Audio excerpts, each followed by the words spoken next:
We're back. I am with Daryl Terrell. We are going to talk about something that recently Daryl talked about months ago.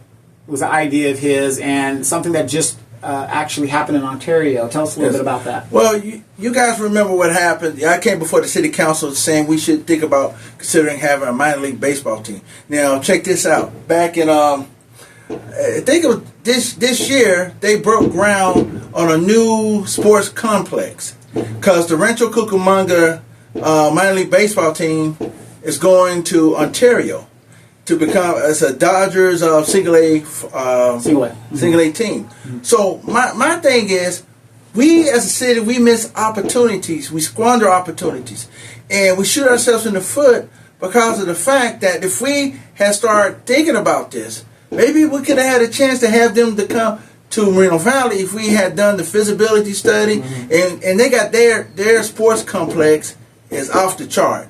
If you see, they're going to have nice baseball fields. They're going to have a lot of amenities that's going to help youth sports in their community. And I'm sitting here thinking back because I asked Daryl Thomas, who supports me. He used to play for the Dodgers. He's a 1981 world champion. Mm-hmm. We talked about it. He thought about Movale when that happened.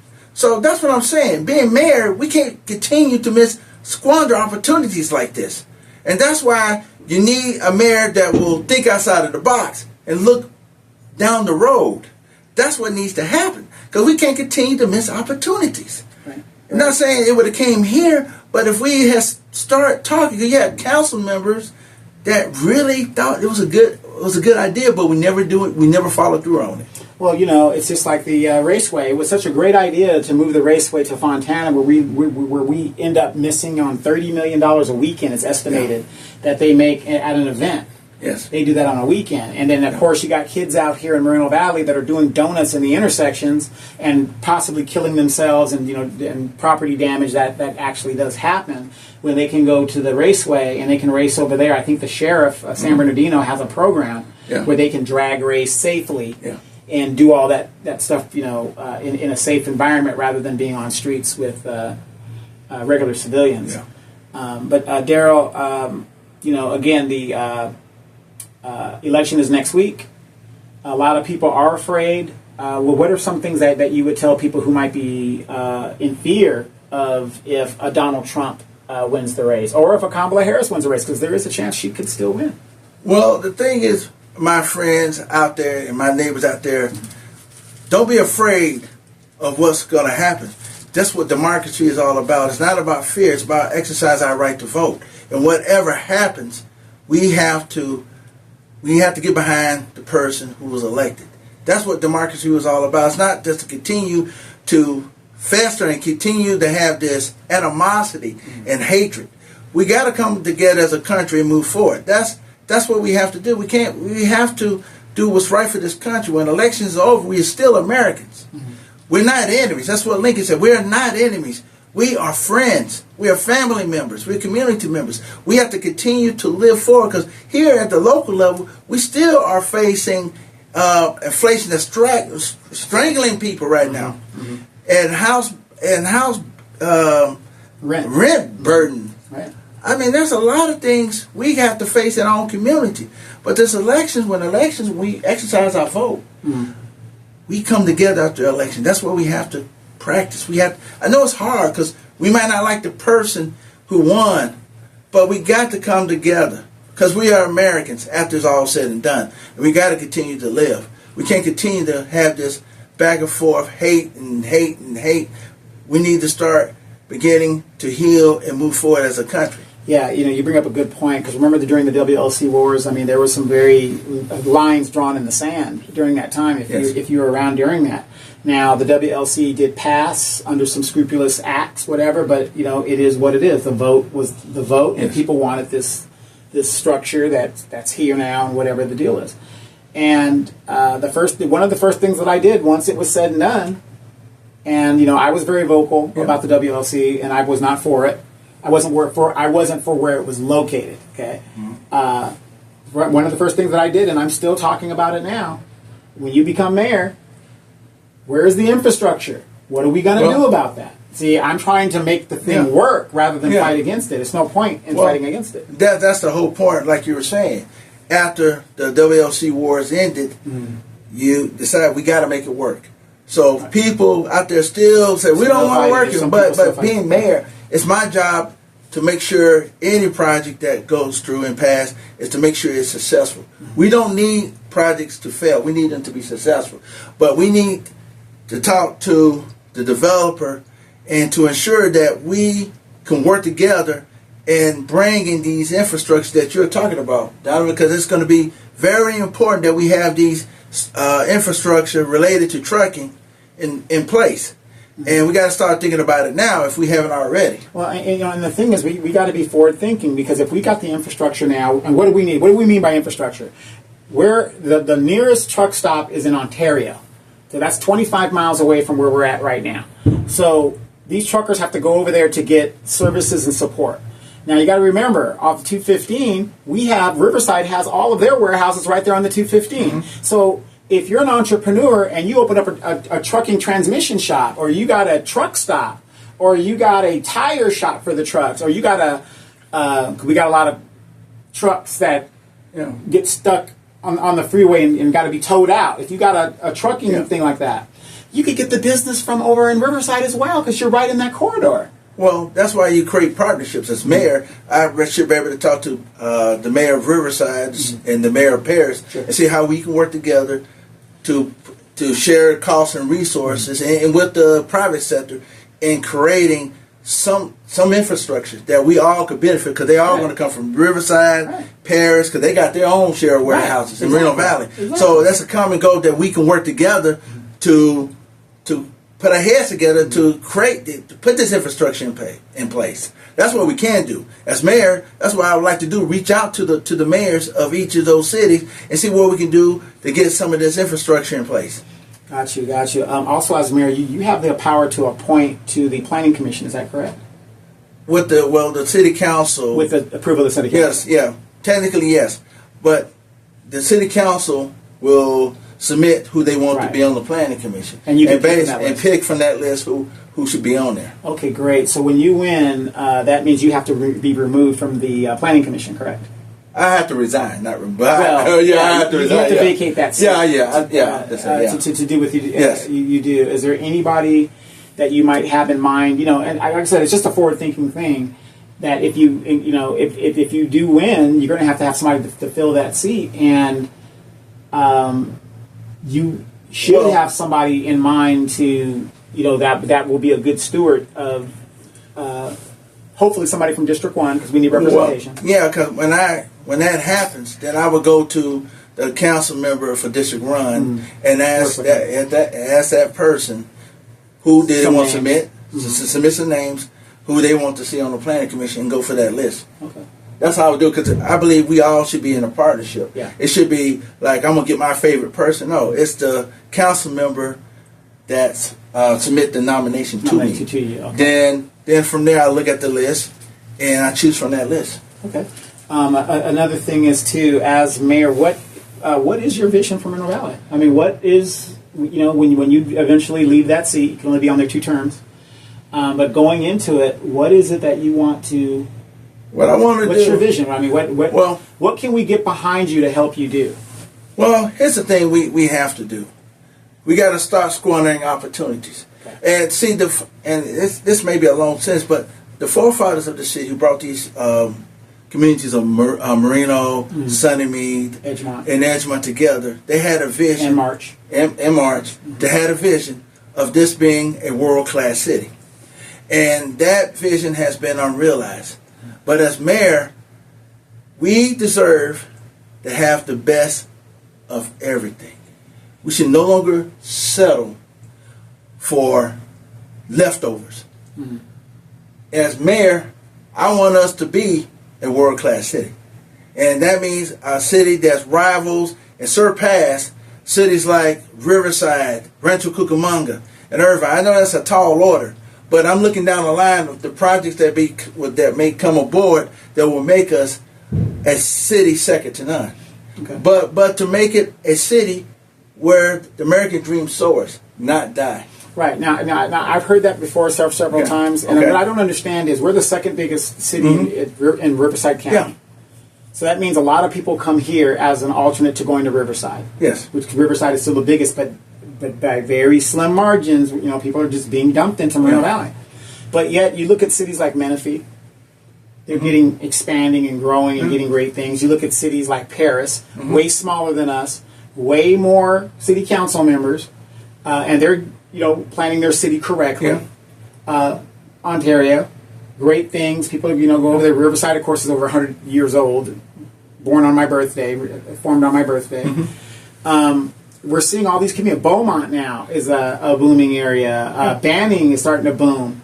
Hemet has been revitalized in some instances. But you look at Moreno Valley, we're the second biggest one, and it's like, this doesn't make any sense. How we don't even have a library of, as big as we are, shouldn't we have a library that should rival Riverside? Yes, I agree. But I think we shoot our own selves in the foot with the regulations, the taxes that stifles our city from blooming. And that's the truth. Because we require a lot of things that some cities don't require. And so, therefore, they want to come here not here, but they go to other places and develop because they don't have you need regulations to govern development. Okay. But sometimes if you overburden businesses, they go other places. Yeah. But to answer your question, should we have a library? We should have had that a long time ago. Right. What I'm saying is, we're almost as big as Riverside itself. Yeah. But we don't look nothing like Riverside. We don't have the buildings. We don't have the what is the tallest building in Moreno Valley? Oh, I think it's one of the warehouses over here. Well, you know what I mean? It's like we should look like a city that is on the move. Well, we began and we took the first step as a planning commissioner. We took the first step to approve Aquabella, the specific plan amendment. So we will have a real downtown Moreno Valley. Okay. So that's the first step. Okay, the second step we got when that mall revitalization finally comes aboard, then we have that. And I think by having those in place, we will have other related cluster industries coming through, I think. Okay. And I think also, too, we have to think, we can't stop, we got to think bigger, like you said before. People got to get in this mindset, get out of their mind that we don't deserve anything. People, you deserve the best of everything. I'm going to continue to say that because you do. Because just like Donovan said, all these other cities got all these things. Why we can't have it? Some people think, well, we can't have this. Why not? Why should we not have the best, have the high-end stores and shopping centers? Is it because our education level is high school? I think it is. I think because a lot of people don't have disposable income. Because you can't keep $300 in your savings account. Nobody has that anymore. They were saying that 8 years ago. So how in the world can you even possibly patronize a business that has high-end stuff and you ain't got no money in your pocket? But that's why I'm saying diversifying our economy leads to economic mobility that leads to more money in our pocket. But it also would take changes at the federal, state levels for them to get out our way. When I mean get out of our way, the cities, because a lot of times they have so much regulations onto cities and mandates that cities barely could do anything without. And again, that's I hate to say this, but that's Democratic policy. When I'm on my national program, I always tell people, look at California, and this will tell you what Democratic, and I'm not trying to bash Democrats. If you're a Democrat, you're a Democrat. But the fact of the matter is, you want to see Democratic policy. You can't blame it on the Republicans. This is a supermajority Democratic state.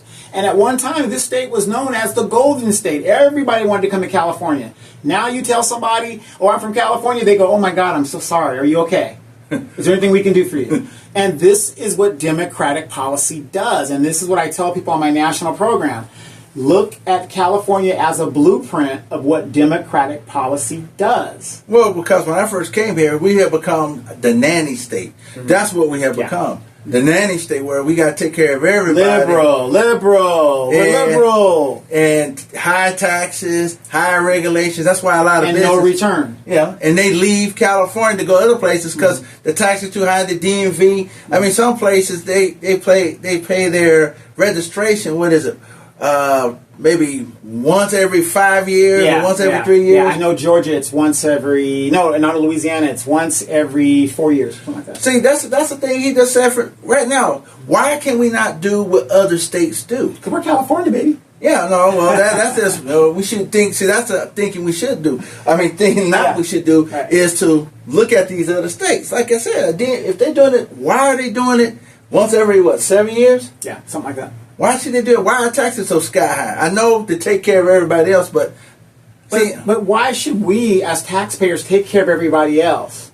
We should. Because that's not even biblical. If you go into, I believe it's in Romans, I know people say you're supposed to have compassion for somebody that comes into your country. And absolutely supposed to be compassionate. But Romans, Paul wrote to the Romans, in Romans, whatever it is, like, don't quote me, but 21:20 or something like that.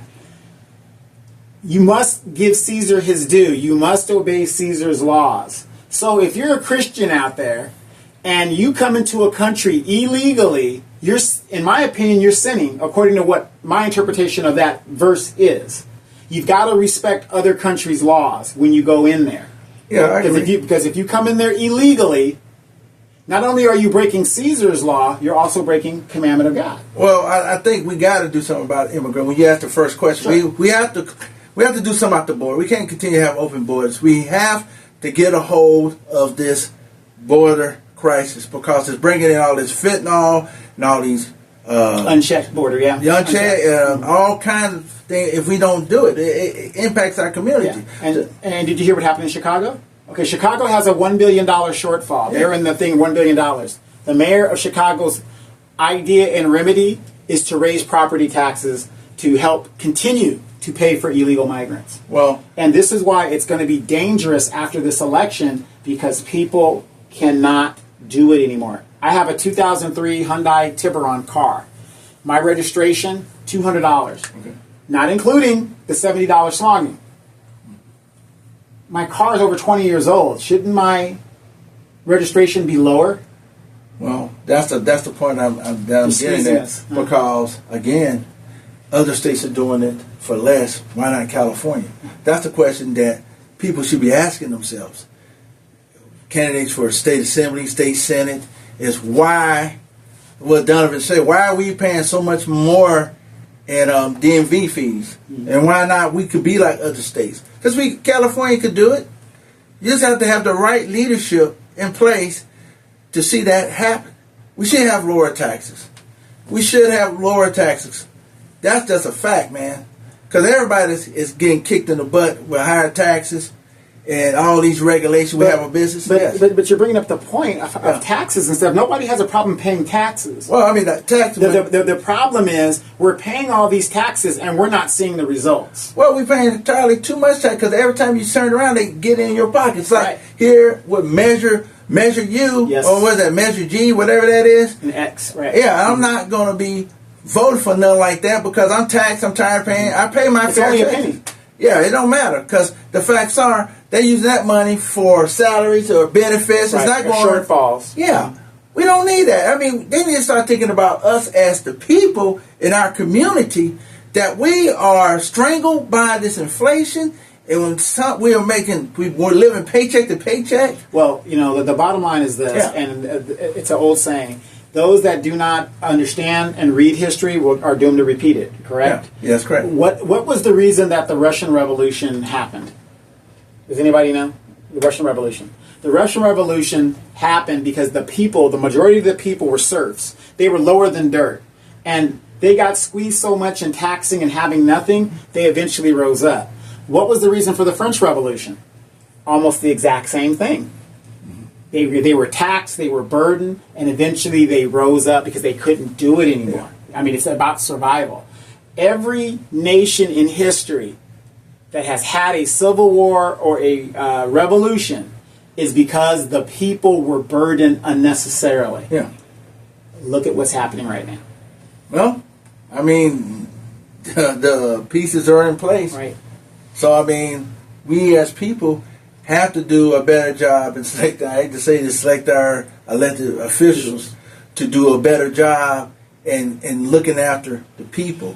And when I mean look after the people, not become a nanny state, but to lower the Good taxes. point, right. Yeah, to look at, just like you were saying about UBI. And I've been talking about the universal basic income to help out, like our city should be doing this to help out residents who are struggling right now. But we can't take out of this fund because that's just in case Moreno Valley, the city, gets in trouble. Oh. We can't give it to the people. We got to keep it just in case we have shortfalls. No, because we have Moreno Valley Community Foundation.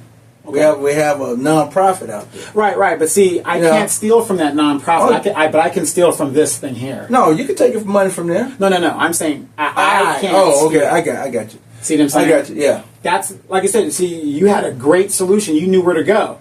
But a lot of these people, I can't steal from here if I have to go to a nonprofit because I have no control over that. Well, the city council does.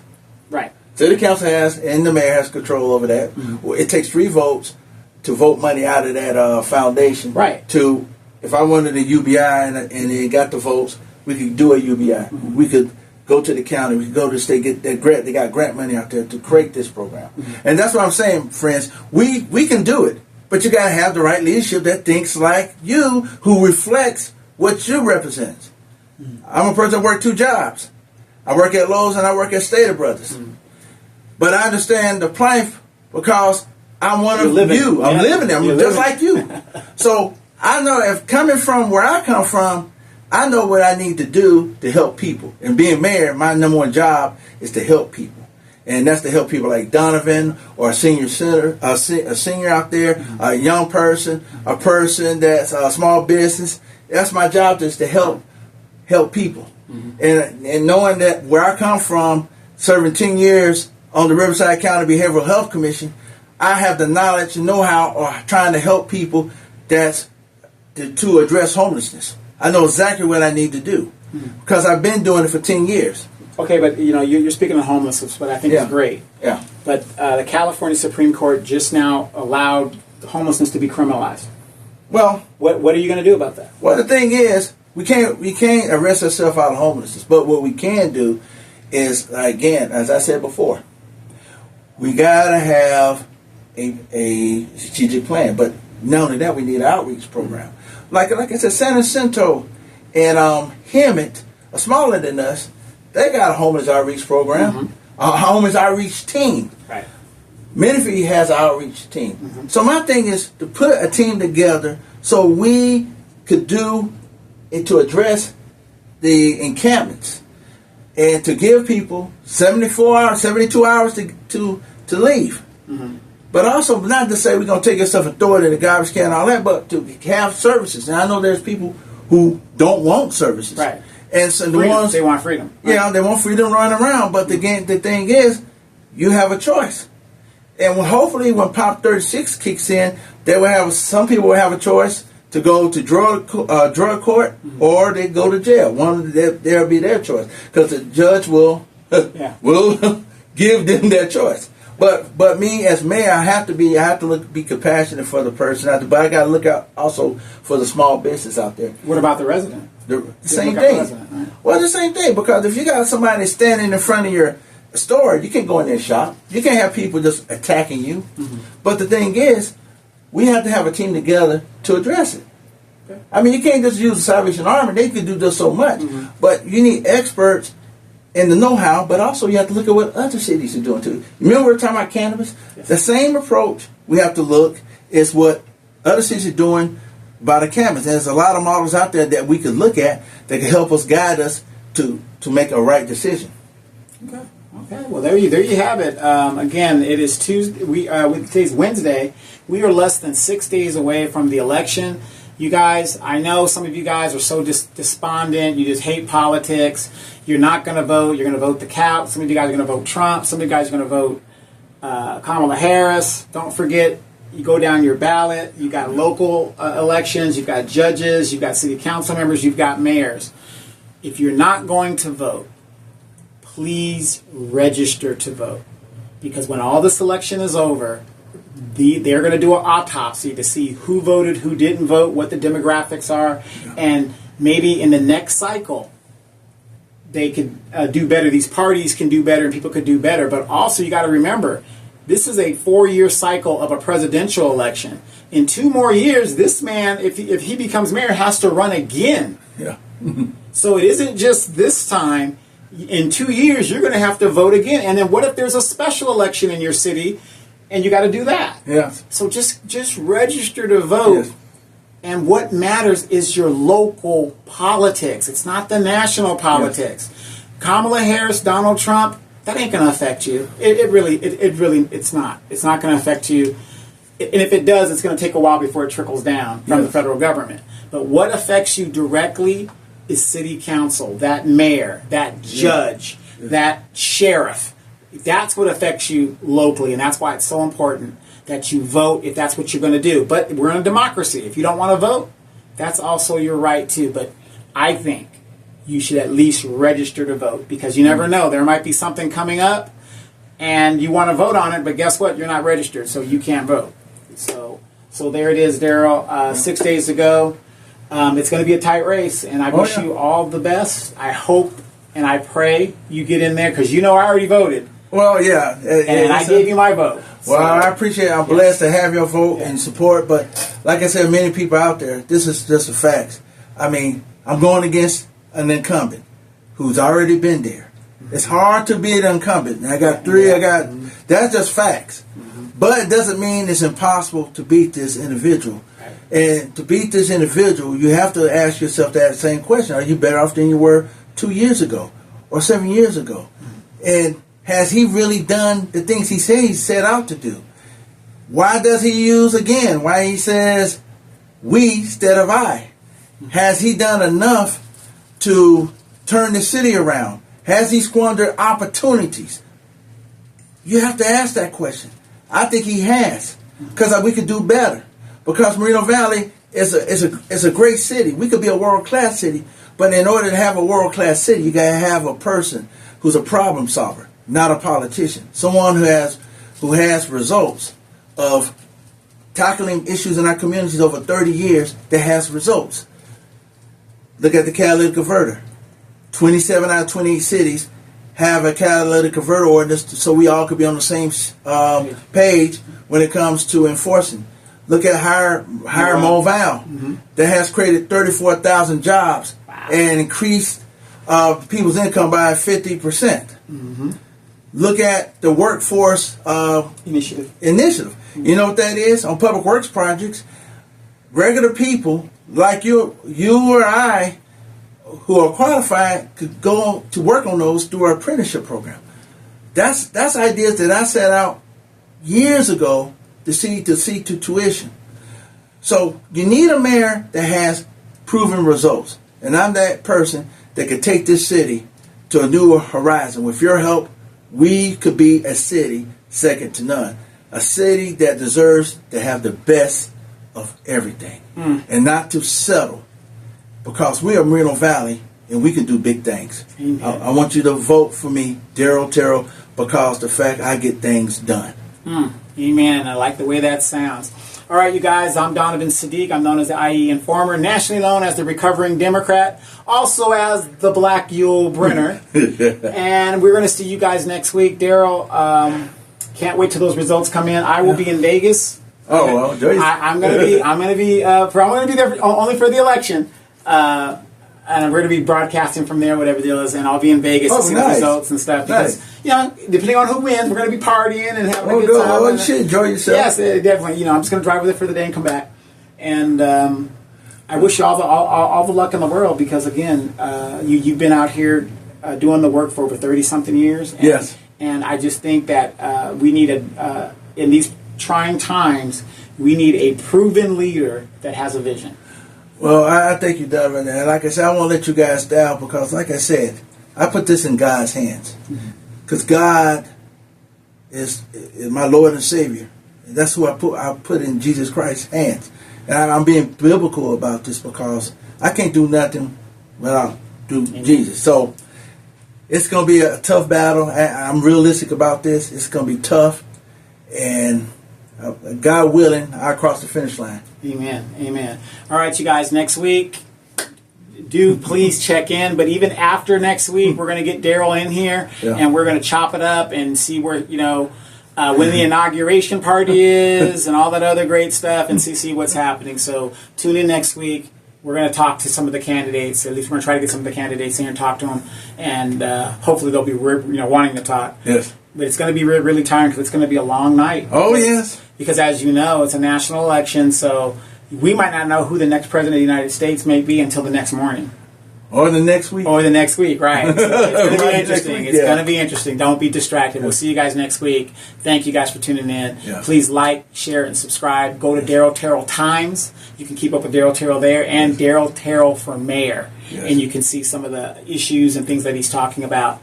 And when you get into that voting booth, hit and circle in Daryl Terrell. Yes. I thank you guys from the bottom of my heart who reached out to me, and let's do this.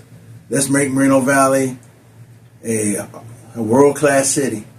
A city, let's make accountability great again in our city. Yeah. That's what we need, accountability, baby. Yes. Accountability. Make Moreno Valley great, because we haven't got there yet. Yeah, we need to be great. You got it. That's a good slogan. There you go. Because, hey, it's not a Republican or Democrat. It's about us as people. We deserve a greater quality of life, and we deserve the best. That's it. See you guys next week.